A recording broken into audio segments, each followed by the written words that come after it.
The awkward moment when you wake up and you look and sound like someone beat the crap out of you last night.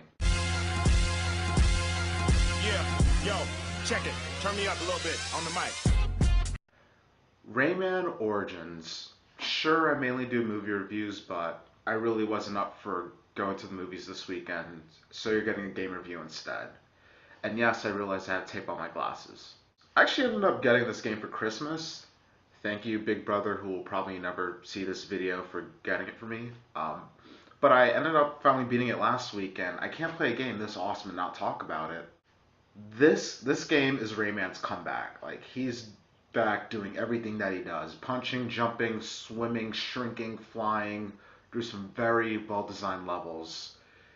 Here's the story.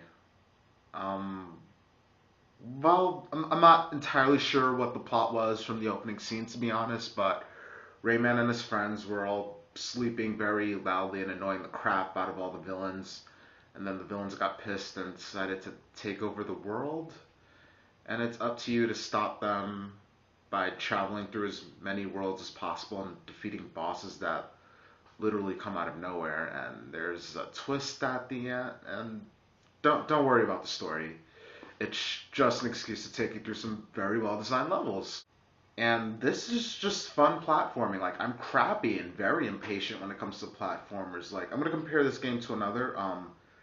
Like, as much as I like Donkey Kong Country Returns, it was really difficult. I constantly rage quit, and it definitely took me a while to beat like the main story, and I didn't even bother getting all the Kong letters and whatnot. But like, what makes Rayman a cut above that game is that it makes itself so much accessible while still being difficult. I mean, you have infinite lives in this game. All platformers should embrace this concept.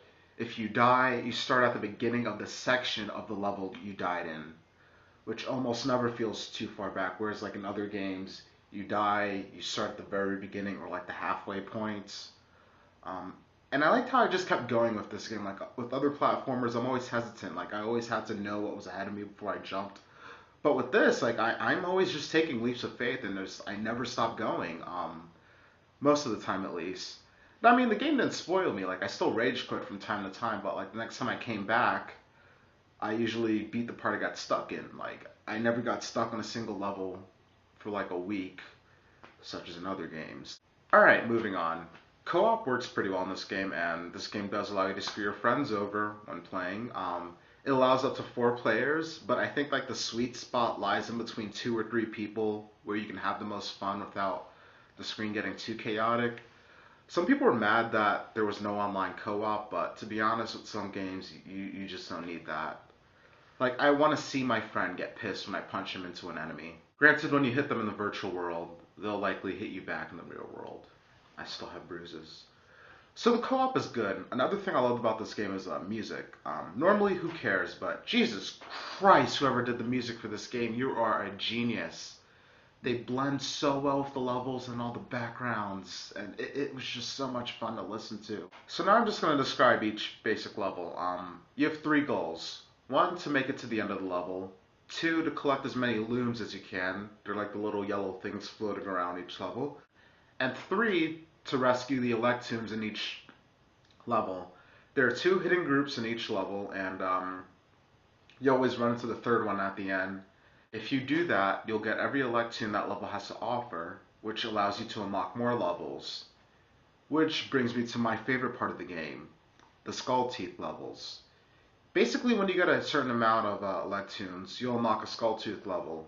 And even though I beat the main story, I only unlocked 6 of the 10. I think there are 10.